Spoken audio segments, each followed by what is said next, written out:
Bonjour à tous, je suis Rex Kabongo, je suis entrepreneur. Avant tout, abonnez-vous, si les bien-être des humains vous concernant aussi. En RDC, mon pays, je suis ici aujourd'hui pour aborder un sujet grave, un sujet qui touche des millions de personnes et qui pourtant passe souvent inaperçu dans le flot incessant d'informations. La République démocratique du Congo, un pays aux vastes richesses naturelles, devrait être prospère.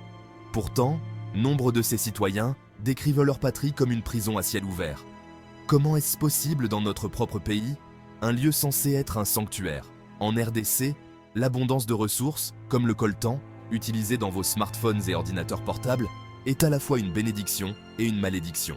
Ces ressources devraient être un billet vers la prospérité. Malheureusement, les élites qui sont censées de les protéger pilent sans arrêter. Au lieu de cela, elles alimentent les conflits, car divers groupes se battent pour les contrôler, laissant les citoyens ordinaires pris au piège. Imaginez vivre dans un endroit où l'état de droit est souvent éclipsé par la loi des armes, où vaquer à ses occupations quotidiennes est un pari sur la sécurité, sans jamais savoir si le simple fait d'aller au marché pourrait être votre dernier voyage. C'est la dure réalité pour beaucoup en RDC, alors qu'ils naviguent là dans la vie au milieu d'une insécurité et d'une incertitude constante. De plus, la corruption à différents niveaux de gouvernance signifie que la richesse générée par ces trésors naturels profite à une poignée de privilégiés, tandis que la majorité continue à vivre dans la pauvreté.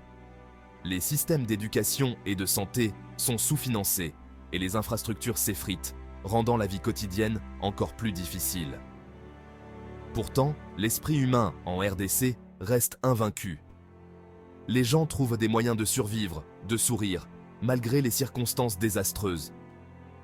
Leur résilience est aussi riche que le sol sous leurs pieds.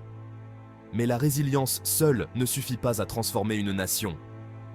Le changement exige de l'attention, de l'action et un engagement de la part de la communauté mondiale. Nous devons regarder au-delà de nos écrans et voir le coût réel des produits qui rendent possible notre vie moderne. Il est temps de nous demander, notre confort vaut-il leur souffrance? Merci de votre attention. N'oublions pas le peuple de la RDC. Ils méritent plus que la survie. Ils méritent de s'épanouir, de vivre librement dans leur prison à ciel ouvert. Réfléchissons à la manière dont nous pouvons contribuer à changer leur réalité.